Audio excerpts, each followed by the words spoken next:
नमस्कार दोस्तों। आज 13 जुलाई 2025 है और अभी टाइम हुआ है और अप्रॉक्स 3 बज गए हैं। और ये वीडियो हम इस बारे में डिस्कशन करेंगे कि ग्लोबल अभी क्या इम्पैक्ट और ओवरऑल वर्ल्ड के पर इम्पैक्ट पड़ रहे हैं, और दूसरा चीज़ हम इसमें से क्या अपने लिए बेस्ट डील एक निकाल सकते हैं एज ए ट्रेडर या एज ए इन्वेस्टर। तो इस पूरी वीडियो थोड़ा सा लंबा होएगा ये, क्योंकि मैं कुछ ऐसी चीज़ें आपके साथ शेयर करने की कोशिश करूँगा। मुझे नहीं लगता कि अभी तक ये किसी यूट्यूबर ने, स्पेशली जो मार्केट से डील करते हैं, उन्होंने इस चीज़ को कवर किया होगा। और समझाने का मुद्दा मेरा इसमें ये रहेगा कि हम कैसे इस चीज़ के जो नेगेटिव या पॉजिटिव इम्पैक्ट आपको पड़ेंगे वो कैसे आप डील करें, क्या ये यहाँ से और बढ़ेगा समस्या, या यहाँ पे कूल ऑफ होके यहाँ से हम साइडवेज होके अगेन ऊपर की तरफ जर्नी शुरू कर देंगे। अब आपको ये समस्या पता होगी कि ये समस्या स्टार्ट हुई थी आपकी अप्रैल के आसपास, इस जगह के आसपास। यहाँ पे सेकंड जो अप्रैल है आपका, जिसको आप यूएस में लिबरेशन डे भी बोलते हैं। अब इस डे के आसपास यूएस के जो महान अनुभवी ज्ञानी दाता हैं, सर्वज्ञाता हैं, ट्रंप साहब, उन्होंने यहाँ पे ट्रंप टैरिफ की अनाउंसमेंट करी और हम 1000 पॉइंट निफ्टी में गैप डाउन किया। ठीक है, यहाँ पे उन्होंने अनाउंसमेंट कर दी, और अनाउंसमेंट के बाद बाजार ने सीधा डायरेक्ट जो सांस ली है, मतलब अगर हम बाजार को देखें यहाँ पे, तो बाजार ने जो एक ब्रीदिंग ली है इस जगह के आसपास ली है। ये मतलब यहाँ से बाजार ये गया, और यहाँ पे बाजार ने सीधा 200 के आसपास हॉल्ट किया। ठीक है, अब हॉल्ट इसलिए किया क्योंकि लेफ्ट साइड पे हमारे पास यहाँ पे कंजेशन जोन था। यहाँ से अगेन बाजार गया और ऑलमोस्ट 25,600 को उसने हिट किया। ठीक है, अब यहाँ पे हमें ये चीज समझनी है कि ये जो वन वे चीजें ऊपर को गई, अब टैरिफ की जो अनाउंसमेंट थी वो यहाँ हो गई कि इतना परसेंट हम हर कंट्री पे लगाएंगे, नहीं तो हमारे साथ नेगोशिएशन करें। अब आपने एक चीज और देखी कि ट्रंप जो महाअनुभवी ज्ञाता है, सर्व ज्ञाता है, उन्होंने पहले डेडलाइन दी 9 जुलाई की, फिर उन्होंने वो डेडलाइन बढ़ा के 1 अगस्त को कर दी। अब इसमें समझने की बात क्या है कि बाजार जो है धीरे धीरे इस न्यूज को डाइजेस्ट करना शुरू कर रहा है, क्योंकि बाजार किसी भी चीज पे बार बार नहीं गिरता। आपने देखा 2020 में कोरोना आया, 10 दिन में काम खत्म हो गया, 10 से 15 दिन में काम खत्म हो गया। उसके बाद बाजार ने कभी पीछे मुड़ के नहीं देखा। ठीक है, कारगिल की लड़ाई हुई, मुझे नहीं पता आप कितने लोग उस टाइम इस चीज को या आपने पढ़ा है या कभी पीछे जाके रिसर्च करी है। कारगिल की जब लड़ाई हुई, तो लड़ाई जब स्टार्ट हुई, मतलब जब फुल फ्लेज वॉर स्टार्ट हो गया, तो उसके बाद बाजार कभी नीचे नहीं आया। एयर स्ट्राइक हुआ, जब पाकिस्तान ने रिटेलिएट किया, इंडिया ने दोबारा किया, जब हमारे अभिनंदन जी वहां पकड़े गए, उसके बाद से बाजार नीचे नहीं आया, वन पे ऊपर चला गया। तो सेम चीज आपको यहाँ भी देखने को मिलने वाली है। क्यों मिलने वाली है, इसके मैं कुछ कारण आपको समझाने की कोशिश करूंगा। और दूसरा, मैं यहाँ पे ये बात आपसे करूंगा, क्या इंडिया पे भी 50% टैरिफ लग सकता है? क्या इंडिया पे 50% टैरिफ लग सकता है? क्यों मैं ये बात बोल रहा हूँ, इसके लिए मैं थोड़ी सी एक स्टोरी आपको समझाने की कोशिश करूंगा कि इंडिया पे 50% टैरिफ क्यों लग सकता है, या जो सुनने में आ रहा है कि इंडिया पे 20% टैरिफ लगेगा। 10% तो उन्होंने ऑल ओवर कंट्री पे वैसे अनाउंस कर दिया है। दूसरा, अब इस स्टोरी को एक सिंपल वे में समझते हैं। पहले हम ये समझते हैं कि अभी रिसेंटली ट्रंप महाअनुभवी ने यूरोप पे 30% का टैक्स लगा दिया। मतलब 30% पे जितने भी सामान का वो अमेरिका में एक्सपोर्ट होगा, उस पर 30% इम्पोर्ट होगा, उस पर 30% का टैरिफ लगेगा। आप एक चीज को समझिए कि हर चीज पे उन्होंने टैरिफ को लगा दिया। कैसे लगा दिया? फ्रांस से जो चीज आता है उस पर भी टैक्स लग गया। इटली से लेदर गुड्स आते हैं, उस पर उन्होंने टैरिफ लगा दिया। जर्मनी से आपके इलेक्ट्रॉनिक्स गुड्स आते हैं, उस पर टैरिफ लगा दिया। आपके स्पेन से आपके पास फार्मास्यूटिकल्स आते हैं, उस पर 30% लगा दिया। अगर आप ओवरऑल इसको देखें, तो इनमें जो ट्रेड टोटल होता है यूएस और यूरोपीय यूनियन में, वो ऑलमोस्ट $2 ट्रिलियन का होता है। मतलब आपकी आधी इंडिया की जो इकोनॉमी है वो वहाँ पे यूरोप और यूनियन में ट्रेड होता है। तो ये समस्या है कि अगर ऐसा ही चलेगा तो ये समस्या एस्केलेट होगी, बट बाजार में ये चीज नजर नहीं आ रही कि बाजार एक्सीलेट करे, क्योंकि बाजार ने इसका रिएक्शन बहुत जल्दी निकाल दिया। क्योंकि अगर इस तरीके से ही आप रैंडम न्यूज देंगे तो बाजार थोड़ा घबराएगा, बट गिरेगा नहीं। क्यों नहीं गिरेगा? अब एक चीज और देखते हैं। अभी आपने देखा होगा कि ब्राजील पे उन्होंने 50% टैरिफ अनाउंस कर दिया। अब आप इस चीज को समझो। ब्राजील वो देश है जिसको अभी, जिस देश ने नरेंद्र मोदी को अभी सर्वोच्च, जो उनका वहां पे सबसे बेस्ट अवार्ड होता है, सम्मान अवार्ड होता है, वो दिया है। ठीक है। दूसरी चीज ये है यहाँ पे कि ट्रंप साहब ब्रिक्स के लिए बोल चुके हैं कि हम 10% एक्स्ट्रा टैरिफ लगाएंगे, क्योंकि जब से, या वो जब नहीं भी प्रेसिडेंट बने थे अभी सेकंड अपने कार्यकाल में, तो उन्होंने बोला था कि अगर आप डॉलर को मतलब डॉलर को डोमिनेशन हटाने की कोशिश करते हैं, या उसमें डिस इन्वेस्टमेंट लाने की कोशिश करते हैं, उसको उसको नीचे करने की कोशिश करते हैं, तो हम आप पे ब्रिक्स कंट्रीज पे एक्स्ट्रा टैरिफ या एक्स्ट्रा सैंक्शन लगा सकते हैं। टैरिफ की बात अभी चल रही है, सैंक्शन की बात उन्होंने अपने, जब उनके कैंपेन हो रहे थे उस टाइम पे इसकी बात करी थी।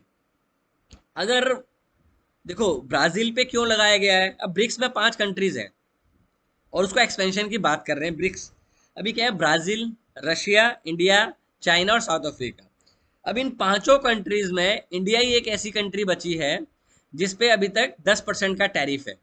अब समझे ना इस चीज को, मैं क्यों आपको ये थोड़ा डीपली समझाने की कोशिश कर रहा हूँ। जो ब्राजील के राष्ट्रपति हैं, लूला दा सिल्वा, शायद उनका डिसिल्वा उनका नाम है। नाम में थोड़ी गलती हो सकती है, लूला दा सिल्वा है या डिसिल्वा है, एग्जैक्टली मुझे रिकॉग्नाइज नहीं हो रहा है। और दूसरी चीज ये है कि उन पे उन्होंने 50% का टैरिफ लगा दिया। अब समझो, ये एक आपको बड़ी हंसी आएगी इस बात को सुन के कि उन्होंने ये क्यों लगाया है।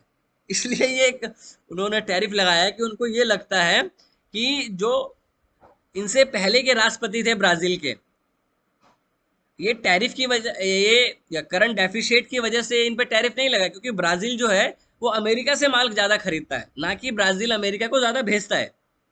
यहाँ तो ब्राजील में तो अमेरिका का करंट डेफिशिएट नहीं है, मतलब उनको उससे फायदा ही होता है, कभी नुकसान नहीं हुआ ब्राजील से ट्रेड डील करने पे।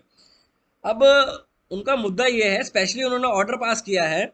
ऑर्डर में ये लिखा है कि जो आपके पुराने राष्ट्रपति हैं, आप पे उन पे ऊपर कोई लीगल कार्रवाई ना करें।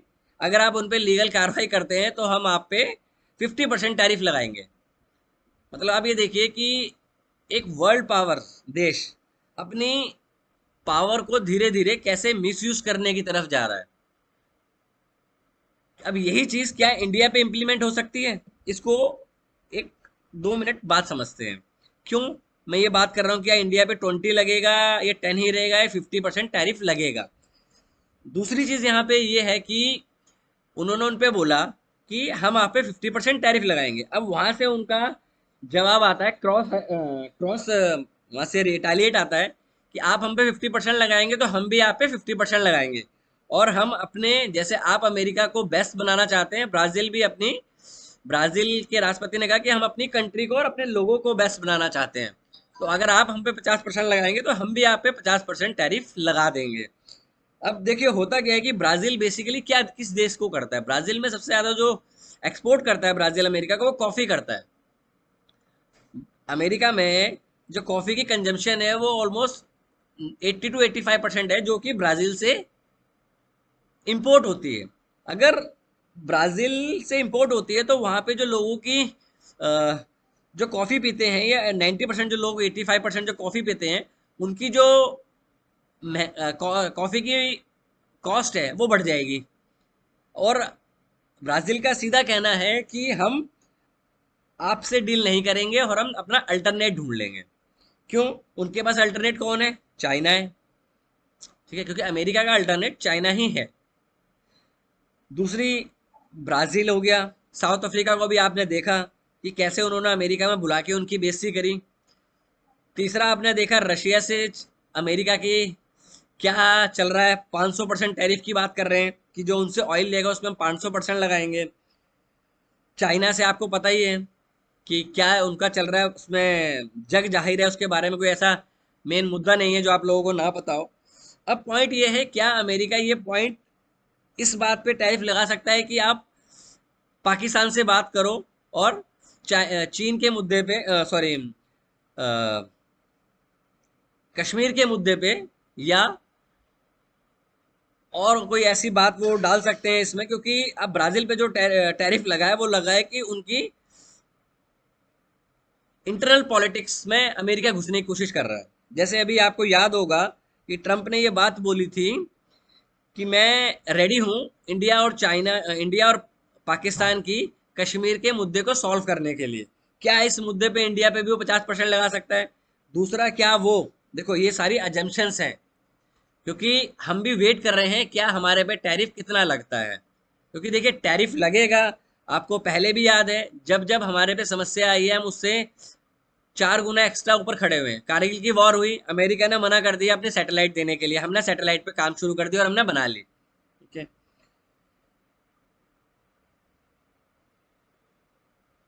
1971 में लड़ाई हुई तो अमेरिका ने पाकिस्तान का साथ दिया, तो हमने सोवियत यूनियन के साथ अपना एक डील साइन कर ली। तो अब चीज़ों को देखें कि हम हर जगह पे उस चीज़ को समझ रहे हैं कि हमें सेल्फ डिपेंडेंट बनना है। क्योंकि अगर आप किसी कंट्री को, आप देखो रशिया पे कितने सैंक्शन लगे, उसकी इकोनॉमी उससे ज़्यादा प्रॉफिट कर रही है। क्यों? क्योंकि इंडिया और चाइना और बाकी जो कंट्रीज हैं वो उनसे ज़्यादा ऑयल ले रही हैं। और ये यूएस के एक सेनेटर हैं जिन्होंने ये बात बोली है कि अगर इंडिया पे 500% लगता है तो इनकी बैक जो बोन है उसको ब्रेक करने का एक वेलकम स्टेप होगा। ये आपके ट्रम्प के जो सेनेटर हैं, जो यूरोपियन यूनियन की मीटिंग में गए थे, उन्होंने ये परसों ये बात बोली है। तो यूरोप और अमेरिका की तो प्रॉब्लम चल रही है, प्लस ब्रिक्स के साथ भी ये समस्या जल्दी उत्पन्न होने वाली है कि क्या ब्रिक्स के जितनी भी कंट्रीज हैं उस पे कितना परसेंट टैरिफ और लगने वाला है। क्योंकि हम ही बचे हैं कि जिसपे अभी तक टैरिफ की प्रॉपर अनाउंसमेंट नहीं हुई है। देखो 10% तो लग चुका है, उसको तो भूल जाइए। क्या 20 लगता है, 26 लगता है, या 50% ही आप पे भी लगता है? क्यों? क्योंकि आप ब्रिक्स में भी हैं। क्योंकि ट्रम्प साहब ये चाहते हैं कि जो सम्मान है वो उन्हीं को मिले। क्योंकि ब्राजील से उनकी नहीं, ब्राजील से वो अभी लगा दिया, चाइना पे उन्होंने लगा दिया, साउथ अफ्रीका वो ट्रम्प एलन मस्क को बोल रहे हैं कि मैं आपको साउथ अफ्रीका भेज दूंगा। तो आप देख रहे हैं कि ऑल ओवर ग्लोबल जो है, अब आप बचे हैं कि आप पे भी क्या 50% टैरिफ लगेगा। लेट्स सी, वो टाइम बताएगा। अब हम बात करते हैं कि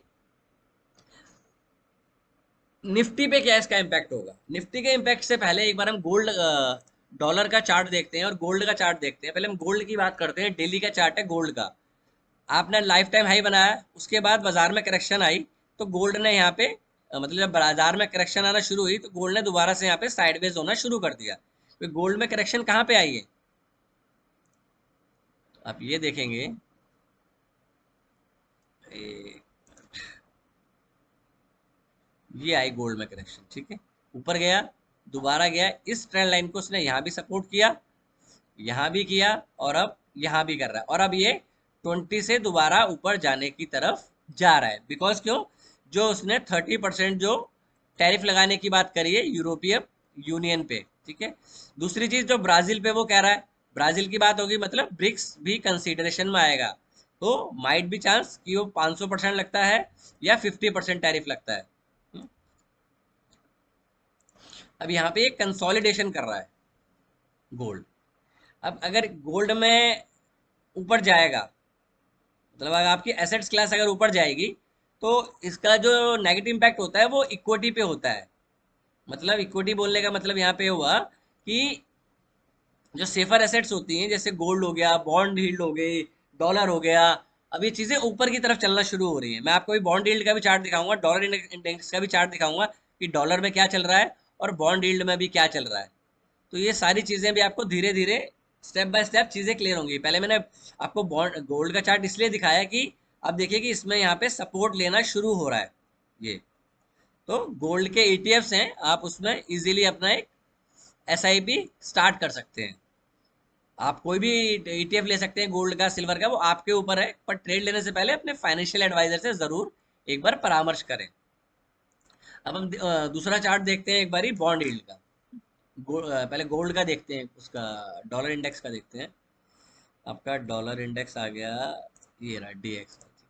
अब ये देखो, फरवरी 2025 से, मतलब अगर मैं बात करूं फरवरी 2025, एक मिनट, फरवरी 2025 से बेस्ट वीक आया है डॉलर का ये, जिसमें आपने इतनी अच्छी रिकवरी करी है। मैं वीकली बेसिस की बात कर रहा हूँ, डेली बेसिस की बात नहीं कर रहा हूँ। ये जो आपका देख रहे हो आप यहाँ पे, ये वीक आप 20 से ऊपर ट्रेड करना शुरू हो गए हो। अब इसको हम एक बारी वीकली में देखते हैं, क्योंकि मैंने वीकली बात करी आपसे।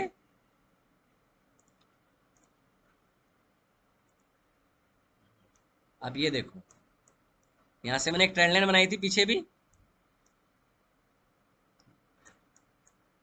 देख रहे हो आप, ये डॉलर इंडेक्स यहाँ पे सपोर्ट लिया। अब ये इजी टू इजी, कम से कम ये आपका $100 $100 तक इजीली ये यहाँ से आराम से ऊपर की तरफ रैली कर सकता है। एक, दो, यहाँ पे 3 था, और ये चौथा। अब अगर कोई चीज ऐसे ऐसे नीचे आ रही है, ठीक है, मतलब एक हैवी प्रेशर से नीचे आ रही है, और नेक्स्ट बार जो आपकी बनती है वो ऐसे बन जाए, और इसके ऊपर आप क्लोज कर दे, दैट मीन्स आपको यहां से मोमेंटम ऊपर का मिलने वाला है। ये चीज क्लियर हुई आपको? क्यों? आप किसी चीज को प्रेशर से गिरा रहे हो, ठीक है। अब इस प्रेशर को रोकने के लिए आपको एक इसी के वेट का यहाँ पे कोई चीज, ऐसी चीज लगानी पड़ेगी कि ये नीचे यहाँ से ना जाए। तो सेम चीज आपको यहाँ देखने को मिली। और दूसरा, अगर डाउन साइड के बाद आपकी एक रेड कलर की हैमर बनती है, तो that is a sign of reversal. ये रिवर्सल का साइन होता है। तो एक रिवर्सल का साइन हमें यहां मिला, जो कि आपकी इंडियन मार्केट के लिए एक नेगेटिव हो सकता है। मैं ये नहीं कह रहा कि हम नीचे जा रहे हैं, मैंने एक आपको चीज समझाने की कोशिश करी है। इसके बाद हम देखते हैं बॉन्ड यील्ड को। डॉलर इंडेक्स देख लिया, 100 तक ये इजीली ट्रेवल कर सकता है। वीकली देखिए, अगर हम यहाँ से बनाए इसको भी, तो यहाँ से भी इसने यहाँ होल्ड किया, इस जगह के आसपास आएगी ट्रेंड लाइन। अगर हम बनाने की कोशिश करें, ये ऐसे आएगी। अब ये कम से कम दोबारा यहाँ से चले तो ये 4.7 तक दोबारा ट्रेवल इजीली कर सकता है यहाँ से। अब इसमें भी ऊपर जा रहा है, और आपकी बॉन्ड यील्ड ऊपर जा रही है। आपकी बॉन्ड ऊपर जा रही है, यील्ड, ठीक है। आपकी जो गोल्ड है वो ऊपर जा रहा है। तीसरा, आपका डॉलर इंडेक्स ऊपर की तरफ जर्नी शुरू कर रहा है। बिटकॉइन जो है वो आपका लाइफ टाइम हाई पे है, ये लाइफ टाइम हाई पे ट्रेड कर रहा है, ठीक है। ये देखो, अब इसमें से ये 3 चीजें जो हैं, अगर ये ऊपर जाती हैं तो आप नीचे जाते हो। बट यहाँ पे एक बड़ा इंपॉर्टेंट पॉइंट ये है कि बाजार इसका इम्पैक्ट अभी काउंट करना शुरू कर देगा या इसके ऊपर शुरू करेगा। मैं दोबारा बताता हूं इस बात को, क्या बाजार यहां तक कंसोलिडेशन करेगा निफ्टी हमारा, और इसके ब्रेक होने के बाद ही निफ्टी में गिरावट देखने को मिलेगी। अगर ये ऊपर जाएगा तो निफ्टी में एक लेवल के बाद आपको प्राइस में वो चीज देखने को मिलेगी, और आपका जो INR है वो डेप्रिशिएट होना शुरू कर देगा। क्यों? क्योंकि आपकी करेंसी डेप्रिशिएट होगी, तो आपका जो US है डॉलर, वो ऊपर की तरफ जाना शुरू कर देगा, ठीक है। क्योंकि आप एक चीज को और देखें, अगर इन्फ्लेशन बढ़ती है बाजार में, देखो अलग अलग नजरिया हो सकता है। अगर इन्फ्लेशन बाजार में ऊपर जाती है तो इसका मतलब ये है कि बाजार में डिमांड भी ऊपर जा रही है। अगर बाजार में इन्फ्लेशन ऐसे ऐसे चलती है मार्केट में, मान लो, ठीक है, तो जो डिमांड है वो भी ऐसे जा रही है ना, क्यों? क्योंकि इन्फ्लेशन कब बढ़ती है? जब बाजार में डिमांड आती है। अगर बाजार में डिमांड आ रही है, डिमांड आ रही है तो इन्फ्लेशन भी बढ़ रही है। बट एक हद से ऊपर जाने के बाद आरबीआई को इसमें इंटरवेंशन करना पड़ता है, तो वो रेट कट्स करते हैं। ठीक है, जो कि आपके ऑलरेडी काफी ज्यादा रेट कट्स हो चुके हैं। उसके बाद अब हम बात करते हैं अपने मेन मुद्दे पे कि हमें निफ्टी में क्या करना चाहिए। निफ्टी का चार्ट खोलते हैं, ये खुला हुआ है। अब इसमें आप एक चीज नोट कीजिए। देखिए वीडियो लंबा हो रहा है मुझे पता है, बट मे बी आपके लिए कुछ हेल्प हो जाए इस वीडियो से। अब आप एक चीज नोट कीजिए, जब यहाँ पे आपने अनाउंस किया टैरिफ का, आपने लो बना दिया, मतलब बैड न्यूज पे आपने यहाँ पे बाजार में एक लो बना दिया। उसके बाद बाजार ने यहाँ से, इस जगह से पीछे मुड़ के नहीं देखा, ये गया, पॉज किया, देन यहाँ पे दोबारा चला गया। ये अभी तक की कहानी है बाजार में कि हम क्यों गिरे और वापस हम, देखो बाजार में जो टैरिफ की बातें हैं क्या वो फाइनलाइज हो गई हैं? क्या जो बाजार में टैरिफ की हम बातें कर रहे हैं यहाँ पे, क्या वो चीज़ फाइनलाइज हो गई है, नहीं हुई है? नहीं हुई है। तो अगर टैरिफ की बातें यहाँ पे फाइनलाइज नहीं हुई है तो हम ऊपर क्यों जा रहे हैं? देखो बाजार हमसे पहले प्रोएक्टिव चीज़ों को समझ लेता है कि कब बाजार को ऊपर जाना है और कब बाजार को नीचे जाना है, क्योंकि आजकल बाजार में जो न्यूज़ फ्लो है वो न्यूज़ फ्लो इतना ज़्यादा है कि उसमें आपको चीज़ें आइडेंटिफाई करनी है कि क्या चीज़ आपको टेक इन करनी है और कौन सी चीज़ आपको नहीं लेनी है। अब ये जो चीज़ यहाँ पे 20 से नीचे क्लोज हो गई, निफ्टी का बार, ये जो है, ये आप 20 से नीचे क्लोज हो गए। अब 80 टू 70 टू 80% जो महान अनुभवी हैं वो बोलेंगे बाजार यहाँ से नीचे जाना शुरू कर देगा। देखो प्राइस में जब गिरावट आती है ना, तो वो ऐसे गिरावट नहीं देता, ऐसे ऐसे, वो गिरावट देता है ऐसे ऐसे। क्योंकि यहाँ पे क्या पैनिक क्रिएट हुआ है? अभी तक नहीं हुआ है। जब आप ऊपर जा रहे हो, तो आप जब ऊपर जा रहे हो तो आपकी जो दिन की बार होती है वो 300 पॉइंट की होती है। जब आप नीचे आ रहे हो तो आप 50 पॉइंट नीचे आ रहे हो, कभी 70 पॉइंट नीचे आ रहे हो, कभी 150 पॉइंट नीचे आ रहे हो। मतलब जो गिरावट का जो फ्लो है वो स्लो होता हुआ जा रहा है निफ्टी में, है ना? अब आप एक ही वजह से बाजार में एक बारी गिरोगे, दोबारा अगर गिरते हो या आप पे 50% टैरिफ लग जाता है,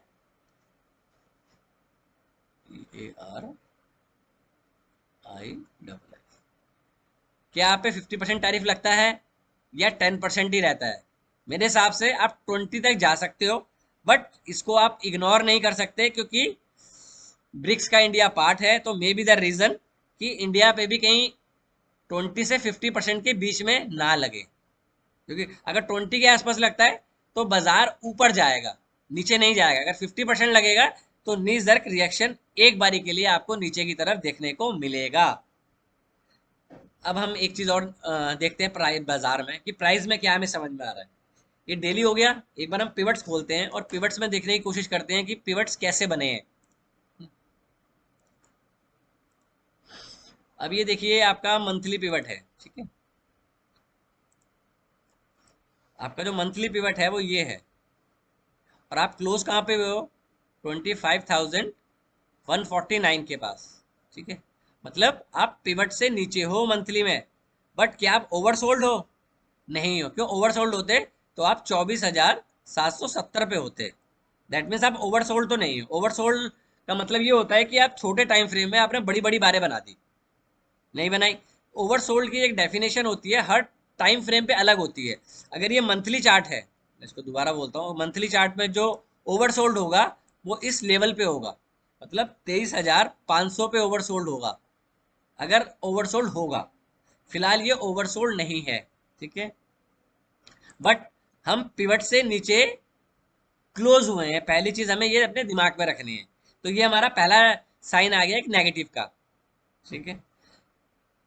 दूसरा हम देखते हैं वीकली में। अब वीकली चार्ट देखिए, वीकली में जो पिवट्स बने हैं आपके, निफ्टी इसके नीचे भी क्लोज है। सॉरी मंथली ले लिया दोबारा, सॉरी।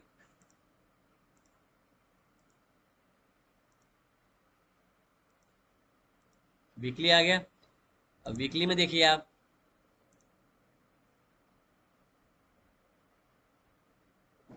नीचे हैं पिवट से, ठीक है। अब डेली का पिवट देख लेते हैं एक बारी। डेली में भी आप पिवट से नीचे ट्रेड कर रहे हैं। अब हम पिवट्स के अकॉर्डिंग, चाहे वो डेली हो, वीकली हो या मंथली हो, नीचे की तरफ डिनोट कर रहे हैं, ठीक है। अगर हम डेली चार्ट पे देखें तो 20 डीएमए पे हमने क्लोज किया है, उसके नीचे क्लोज किया है। जो 20 डीएमए है वो 25,250 के आसपास है, ठीक है, ये है।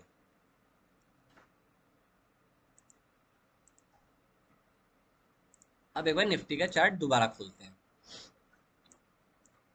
अगर कभी भी बाजार, इस चीज को आप नोट कीजिएगा, अगर ये आपकी मान लीजिए 20 मूविंग एवरेज है, ये आपकी 200 मूविंग एवरेज है, ठीक है, क्योंकि आप अप ट्रेंड में हो तो मूविंग एवरेज ऐसे ही बनेंगी, ठीक है। अब अगर प्राइस यहाँ पे है, ये प्राइस है, अगर प्राइस यहाँ से ऐसे ऐसे करके नीचे आता है, यहाँ तक आता है, तो वो वहां से एक बारी रिवर्स करेगा। क्यों करेगा? क्योंकि अगर बाजार को नीचे जाना है तो बाजार ऐसी बारें नहीं बनाएगा। अगर बाजार को नीचे जाना है तो बाजार ऐसी बार, ऐसी बार और ऐसी बार बनाएगा कि लोगों में डर आए। क्या यहाँ पे इस बारों को देख के आपको कोई डर लग रहा है? फिलहाल मेरे को तो नहीं लग रहा। अब आपका ये एक सपोर्ट जोन है साथ में 25,050 का, ठीक है। यहीं पे आपके डेली पिवट्स पे S2 और S1 के बीच का पार्ट है ये। अब मुद्दा ये है कि हम व्यू कैसे बनाएं। देखो, मैंने 2-3 दिन पहले एक वीडियो बनाई थी, क्या ये बाजार यहाँ से डाउन मोमेंटम स्टार्ट करने वाले हैं या ये 1-2 दिन का करेक्शन रहेगा एंड आप अगेन यहाँ से ऊपर की तरफ की जर्नी शुरू करेंगे। मेरा स्टांस अभी भी यही है कि आप अगर कल क्या होता है उसके ऊपर चर्चा करते हैं। आप 5 मिनट चार्ट यूज करते हैं हम, तो 5 मिनट में ही हम डिस्कशन करेंगे। अब मेन मुद्दा है कल हमें क्या करना है। आपने पिवट्स खोल लेते हैं, क्योंकि हम पिवट्स फॉलो करते हैं तो पिवट्स जरूरी है।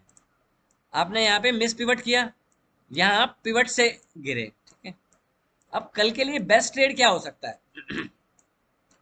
कल के लिए बेस्ट ट्रेड हो सकता है, इसको भी खोल लेते हैं जो ड्राइंग हाइड करी हुई है।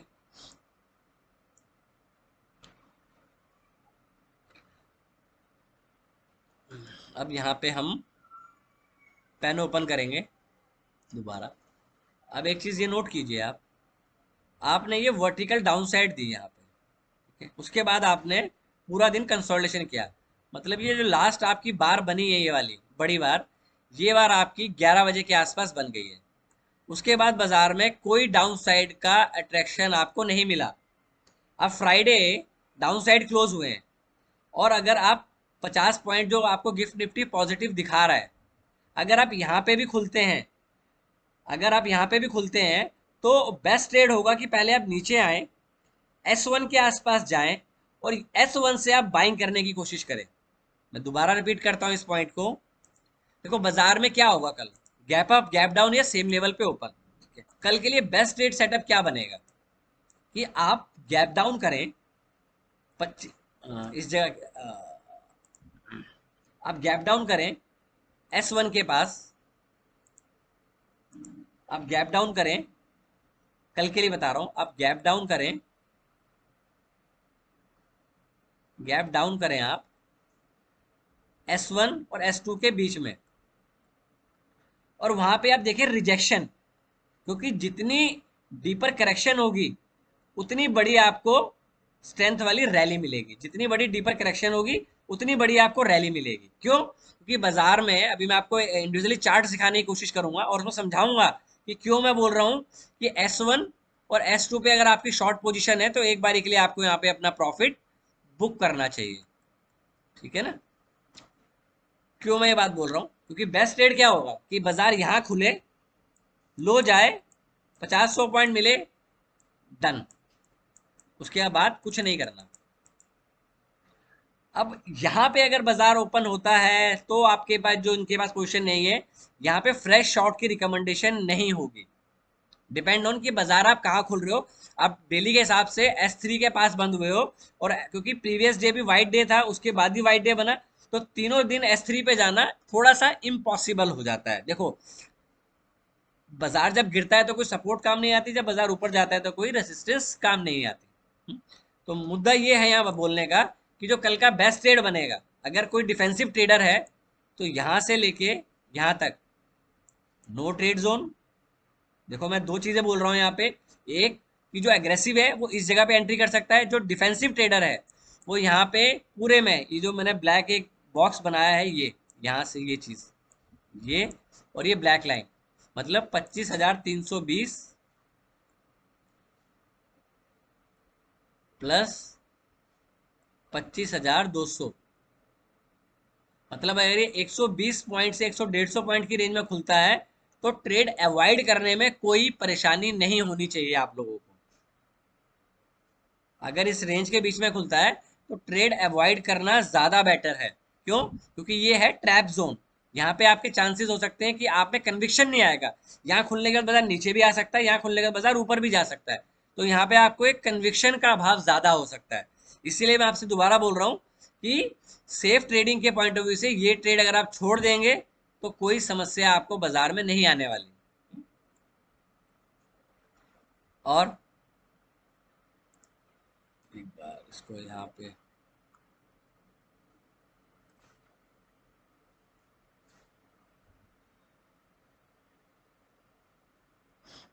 अब एक तो ये हो गया कि हमें कहाँ पे ट्रेड नहीं करना है। अब हमें एक व्यू और बनता है, क्योंकि बाजार में तीन ही चीजें होती हैं, ऊपर नीचे या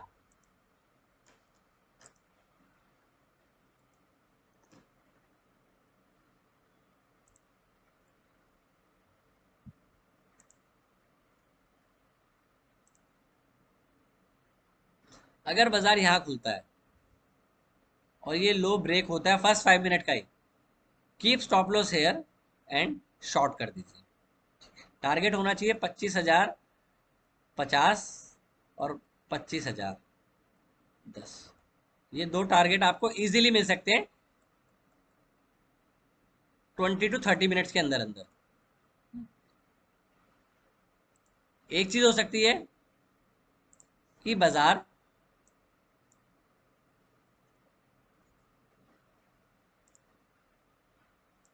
गैप अप करे, और गैप अप करे इस पॉइंट से ऊपर, तो बाजार आपको फिर न्यू हाई पे ही मिलेगा। अगर बाजार यहाँ पे ओपन हो जाता है तो फर्स्ट 5 मिनट का डे का स्टॉप लॉस रखेंगे और बाजार आपको हाई के पास ही मिलेगा। या अब ये वेट कर सकते हैं कि बाजार बड़ी बार बनाए, बड़ी बार के बाद एक छोटी बार बनाए और इसका हाई जाए और आप बाय करें, कीप स्टॉप लॉस है। तो ये एक आप ट्रेड कर सकते हैं अगर बाजार इनकेस यहाँ ओपन होता है, जिसकी संभावना कम मुझे लगती है। जो बाजार में नजर आ रहा है कि बाजार 40 पॉइंट के आसपास ही खुलेगा, तो 40 पॉइंट आपका यहीं कहीं के आसपास बनता है। तो अगर यहाँ बनता है तो ये पूरा आपका नो ट्रेडिंग जोन आ गया। ठीक है, ट्रेड बनेगा इसके नीचे, क्योंकि बड़े बार के बाद ऑफनली एक छोटा डेज होता है, क्योंकि दो बड़े बड़े डे ट्रेंडिंग डे के बाद आपको एक छोटा पॉज डे मिल सकता है। तो इस चीज को अपने दिमाग में रखें, और अगर आपको छोटे पॉइंट्स मिल जाएं तो आपको वो कैप्चर करने चाहिए। देखो, छोटे पॉइंट का मतलब मेरा 40 to 60 पॉइंट्स है, क्योंकि मैं इससे कम में मुझे मजा कम आता है पॉइंट्स लेने में। अब अगर बहुत बड़ा गैप डाउन खुल जाए, अगर बहुत बड़ा गैप डाउन भी खुल जाता है, आप मैक्स टू मैक्स 25,000 पे खुल जाते हैं। जब हमने ऊपर की बात ले ली, मैक्स टू मैक्स अगर हम 25,050 के आसपास खुलते हैं, तो आपको यहाँ पे ये ऑब्जर्व करना है, क्या S1 से रिजेक्शन आ रही है ऊपर की तरफ। अगर आ रही है तो आप कंसोलिडेशन का वेट करेंगे, then keep stop loss here और try to buy here. Best try best जो कल के लिए जो बेस्ट जोन है वो ये है पहला, और सेकंड है कि आप S1 और S2 के बीच में कंसोलिडेशन करें और वहां से इस तरीके से इस बार को निकाल दें, और ये आपका स्टॉप लॉस, और बाजार आपको यहाँ से एक अच्छा रिवॉर्ड दे सकता है 200 मूविंग एवरेज तक। ठीक है, अब मैं ये क्यों बोल रहा हूँ कि बाजार में मैं नेगेटिव नहीं हूँ, अभी भी मेरे हिसाब से बाजार में स्ट्रेंथ है और बाजार ऊपर की तरफ जर्नी कर सकता है। क्यों? अब सबके एक बार डेली चार्ट देख लेते हैं, फिर वीडियो को बड़ा छोटा क्लोज करते हैं, काफी बड़ा वीडियो हो गया है। एक बार मैं इसको हाइड कर देता हूँ, पिवट्स भी हाइड कर लेते हैं, जल्दी जल्दी इन चीज़ों को ऑब्जर्व कर लेते हैं एक बारी। निफ्टी जस्ट क्लोज बिलो 20, ठीक है। RSI close down 50। नेक्स्ट आपका है नेक्स्ट 50, जिसको आप ब्रॉडर मार्केट बोलते हो, 20 पे है। प्राइवेट बैंक 20 पे है। IT एक्सेप्शनल केस है, वो 20 से नीचे है। ऑटो जस्ट 20 से नीचे आया है फ्राइडे को। बैंक निफ्टी 20 पे है। PSU बैंक्स 20 पे है। FMCG 20 से ऊपर है, 200 से नीचे है, मतलब साइडवेज है। फिन निफ्टी की बात करें, 20 पे आई, दोबारा होल्ड कर रही है। मेटल की बात करें 20 पे है। फार्मा की बात करें 2200 से है, तो इसको अपने रडार में रखें। फार्मा के स्टॉक्स में तेज मोमेंटम आपको बड़ी जल्दी देखने को मिलेगा। PSC को देखें 2200 से ऊपर है। विक्स की बात करें काफ़ी ज़्यादा डाउन है, मतलब मोमेंटम नहीं है। रियलिटी को देखें 20 और 200 के बीच में है, तो साइडवेज रहेगा। स्मॉल कैप की बात करें 2200 से ऊपर है। मिड कैप की बात करें 20 से जस्ट नीचे आया, जस्ट निफ्टी का जैसा चार्ट है।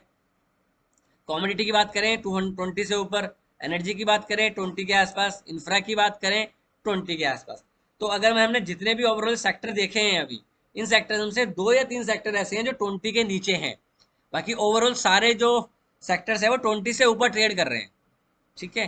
तो यहाँ से आपको ये लगता है कि ठीक है, बाजार में गिरावट है, बट एक जिसे कहते हैं ना गिरावट जिसमें डर लगे, वो गिरावट फिलहाल बाजार में नजर नहीं आ रही है। तो लेट्स सी क्या बाजार में कल होता है। प्लान हमारा क्लियर है, जो मैंने आपको बाजार बता दिया। निफ्टी 50 के चार्ट देख लेते हैं एक बारी व्यू बनाने के लिए। निफ्टी रिलायंस का चार्ट 20 DMA पे है। TC IT एक्सेप्शनल है, छोड़ दीजिए। HDFC बैंक 20 पे है।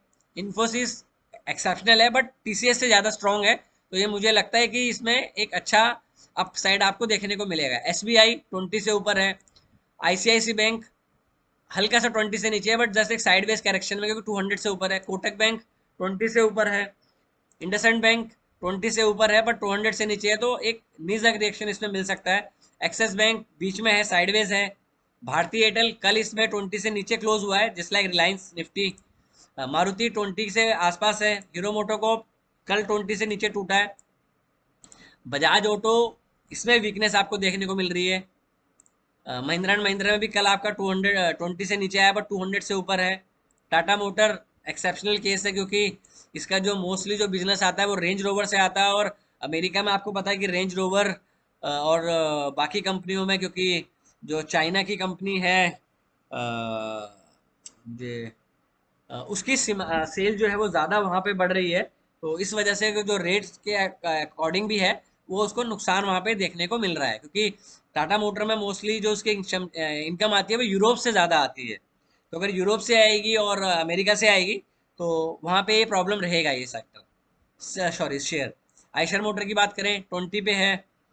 टेक महिंद्रा की बात करें एक्सेप्शनल केस है, क्योंकि IT का है। LNT साइडवेज है। अल्ट्राटेक की बात करें लाइफ टाइम हाई पे है। टाटा स्टील 20 के ऊपर है। JSW स्टील 20 से ऊपर है। एशियन पेंट, इसमें भी स्टेक बेचने की बात थी, तो थोड़ा सा कंसोलिडेशन के बाद मोमेंटम दिया। अभी दोबारा अपने कंसोलिडेशन जोन पे है। अगर प्रीवियस डे हाई निकले तो आप अगेन ऊपर की तरफ देख सकते हैं। ग्रासिम को देखिए 20 से जस्ट नीचे है। हिंडाल्को 2200 के आसपास है, 20 के आसपास है। HUL की बात करें, अब मैं आपको एक चीज़ बताने की कोशिश करता हूँ। यार देखिए HUL में क्या समस्या है, कि हम बात कर रहे हैं कि HUL में ऐसा हो गया वैसा हो गया। आप एक चीज़ देखें, जब मोदी गवर्नमेंट पावर में आई थी, तो रघु राजन ने रिजाइन दे दिया था, तो बैंक निफ्टी में नीजक रिएक्शन आया था और बैंक निफ्टी नीचे खुला।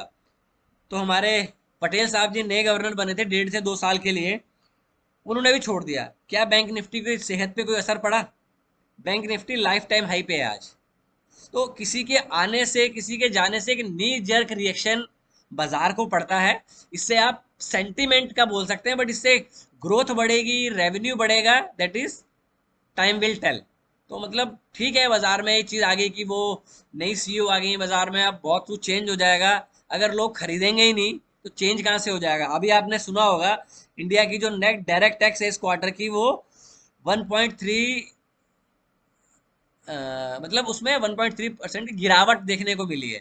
तो लोगों की इनकम ही नहीं है, तो तो लोग खरीदेंगे क्यों? क्या आप अगर पिज्ज़ा नहीं खाओगे या आप मैगी नहीं खाओगे तो क्या आपका गुजारा नहीं होगा? लेट लेट टू बी, मतलब चीज़ों को समझें आप। आईटीसी का चार्ट देखते हैं, 200 से नीचे 20 के आसपास है, साइडवेज है as usual. Power grid, power के सेक्टर्स में मोमेंटम रह सकता है, तो पावर में नज़र बना के रखें। डीवी स्लैब ये अच्छा मोमेंटम दिखाएगा कि अदानी पोर्ट, यूपीएल 20 पे है, टाटा कंज्यूमर नीचे है, टाइटन की अभी पिटाई हुई है recently, Bajaj Finserv, Mindtree, Nestle, Coal India, SBI Life Insurance देखो 20 से ये भी ऊपर है। ऑयल एंड ये नीचे है, अदानी इंटरप्राइजेज ऊपर है, बजाज फाइनेंस ऊपर है, सन फार्मा साइडवेज है, विप्रो, एच डी एफ सी लाइफ डाउन साइड है, BPCL, Britannia, Cipla, S C L, doctor Reddy, NTPC. मतलब अगर निफ्टी 50 के हम 50 शेयरों को ओवरव्यू हमने जो लिया, अगर हम 50 शेयरों को एनालाइज करें तो 50 शेयरों में आपके 30 to 35 शेयर ऐसे हैं जो 20 डीएमए के आसपास ट्रेड कर रहे हैं। तो 20 डीएमए के आसपास अगर आप हो तो वहां से एक बार के आपको पुल बैक रैली देखने को मिलती है। तो कोशिश ये रही आपको आज समझाने की कि मैंने आपको ग्लोबल भी समझाया कि हम तभी गिरेंगे जब इंडिया पे 20% से ऊपर का टैरिफ लगे। हम किस कंडीशन में गिरेंगे? हम खाली दो ही कंडीशन में बाजार में गिरेंगे। एक, आपके ऊपर 20% से ऊपर का टैरिफ अनाउंस हो जाए, ठीक है। दूसरी कंडीशन है आपके ऊपर गिरने की कि आप इस तरीके से गिरें। अगर आप ये छोटी छोटी बार बना के गिरेंगे तो इवेंचुअली मार्केट में इनहेरेंट स्ट्रेंथ ज्यादा है, आप इवेंचुअली ऊपर की तरफ चले जाओगे। क्यों? अगर बाजार एक साइड गैस कम करता है तो ऑफनली बाजार दूसरी साइड चलना शुरू कर देता है। क्या यहाँ पे लोग डिप्रेशन में हैं? क्या यहाँ पे लोग खरीदने के उस पे हैं कि नहीं यहाँ पे हमें चीप प्राइस मिल रहा है? नहीं। तो आप दोनों चीजों को देखें, क्या यहाँ पे डर है? डर है कि टैरिफ लग सकता है। तो भैया डर है तो बाजार नीचे आना चाहिए ना, ये साइडवेज क्यों चाह रहा है? आप यहाँ से एक चीज और देखो, बाजार में निफ्टी का चार्ट लगा देता हूँ, लास्ट 2 मिनट और लूंगा आपके। वह निफ्टी का चार्ट लगाते हैं, 1 मिनट, जस्ट एक चीज और समझा देता हूँ जो मैंने अभी रिसेंटली ऑब्जर्व करी थी। आपने यहाँ से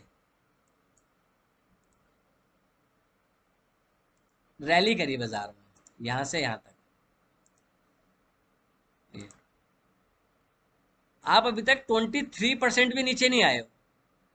मतलब वहां तक भी अगर आप नीचे आते हो तो वो है आपका 24,800। मतलब इतनी बड़ी रैली के बाद बाजार में 2-3% की करेक्शन आपको देखने को मिल सकती है, जो कि मैं उस बात से सहमत हूँ कि बाजार में थोड़ा बहुत निज़क रिएक्शन रह सकता है।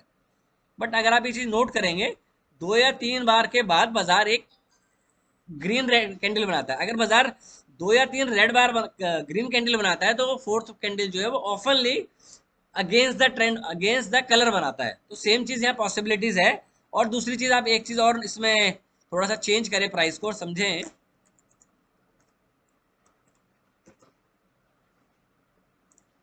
इसको मैं हटाता हूँ 1 मिनट।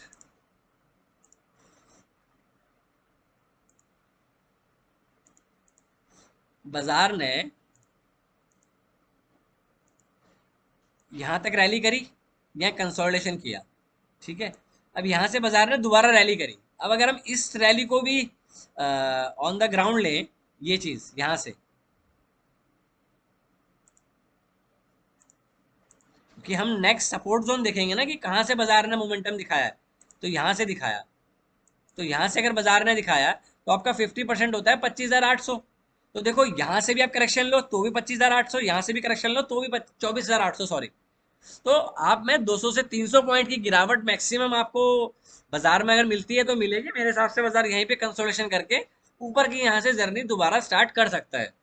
तो फिलहाल के लिए इतना ही। बाजार में अगर इस वीडियो में कुछ आपको आपकी नॉलेज में, आउटकम में कुछ इन्हेंसमेंट होती है, कुछ अच्छा लगता है, तो प्लीज़ वीडियो को लाइक करें और चैनल को सब्सक्राइब करें। Thank you, take care and trade well. और कोई भी ट्रेड अगर आप लेते हैं, देखो मैं शॉर्ट ट्रेड लिया हुआ है बट मुझे पता है बाजार में वो स्ट्रेंथ नज़र नहीं आ रही है।